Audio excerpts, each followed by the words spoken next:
Um símbolo de como a China foi da pobreza à modernidade em poucas décadas e passou a fazer inveja do outro lado do mundo. Porque durante esse tempo todo, Nova York foi esse símbolo, a central de controle do capitalismo mundial. Mas a China construiu algo que ainda não existia, sua própria forma de capitalismo, seu próprio jeito de governar. O que deixou o Ocidente coçando o queixo e até ousando testar os limites dos seus bens mais preciosos. A gente não está aqui para comparar as duas cidades, mas colocando Nova York e Xangai lado a lado, a gente entende muito melhor o mundo em que vive hoje. Esse é o primeiro episódio de uma série em dois países. De um lado, Estados Unidos, de outro, a China, a disputa do nosso século. Para dizer quem estabelece os padrões agora para o futuro da humanidade. Era o principal portal de entrada em Nova York, que acabou demolido e confinado aos subterrâneos. O teto é opressor, não inspira uma sensação boa. Quando fica lotado, é um engarrafamento. Continua sendo a vitrine da cidade, mas uma vitrine de um lugar que falha em dar dignidade para todos. A fortuna dos bilionários americanos cresceu 70% desde que a pandemia do coronavírus estourou. Os 1% mais ricos têm tanta riqueza quanto os 90% mais pobres juntos. E hoje em dia o que não presta para alguns pode ser a necessidade básica de outros. São 14 horas de voo direto, saindo de Nova York, passando pelo Polo Norte até Xangai. Bem-vindos à China, onde a escala de tudo impressiona logo à primeira vista. Escala. Essa é a primeira de 3 palavras-chave para entender a diferença.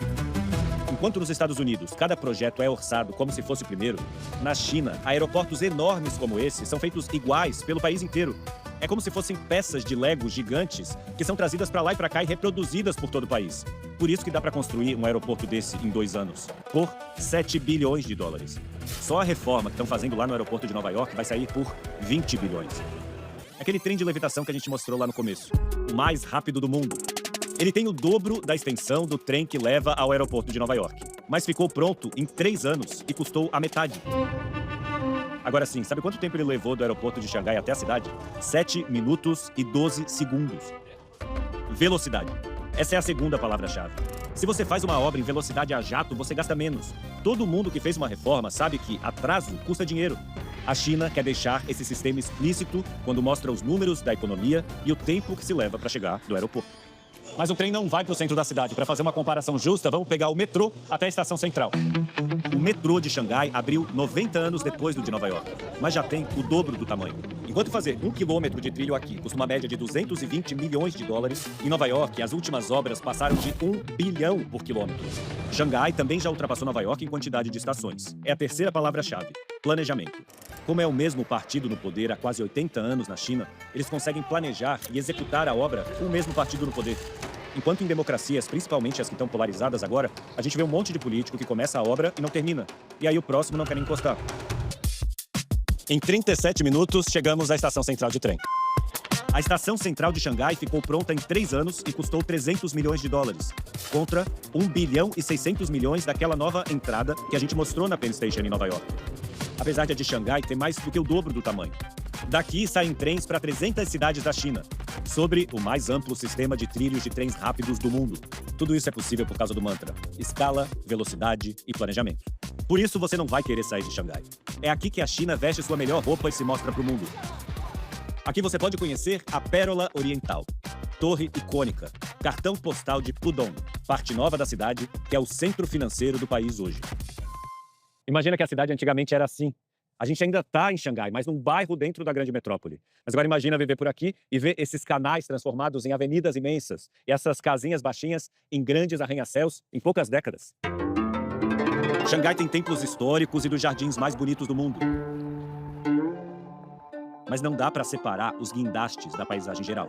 De cara você consegue ver que uma quadra antiga, em meio aos arranha-céus, tem que entender que a hora dela vai chegar.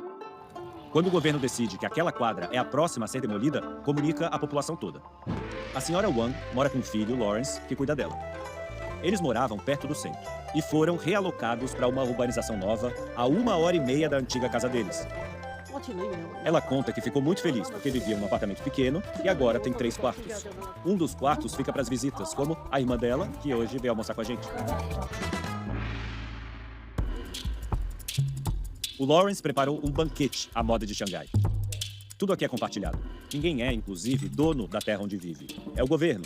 que dá uma licença para você morar ali por 70 anos se você compra um apartamento. E se o planejamento central precisar do terreno para construir, por exemplo, uma zona comercial, você tem duas opções. Ou pega uma indenização, ou troca seu apartamento por outro. O Lawrence diz que a maioria das pessoas de Xangai quer ser realocada, porque os apartamentos novos são mais modernos, mas reconhece que tem gente que não quer. Acontece com algumas pessoas mais velhas, que moram no mesmo lugar desde a infância, com vizinhos antigos, amigos e parentes por perto. Se você muda para um lugar novo, essas relações se rompem. Pela nossa ainda curta experiência na China, a gente já percebeu que esses que discordam geralmente não falam, muito menos em frente a uma câmera. Esse é o preço da coordenação do Estado, um projeto em que as vontades individuais interessam pouco. O completo oposto do que acontece em Nova York. O sonho americano é crescer sozinho a partir do seu próprio trabalho.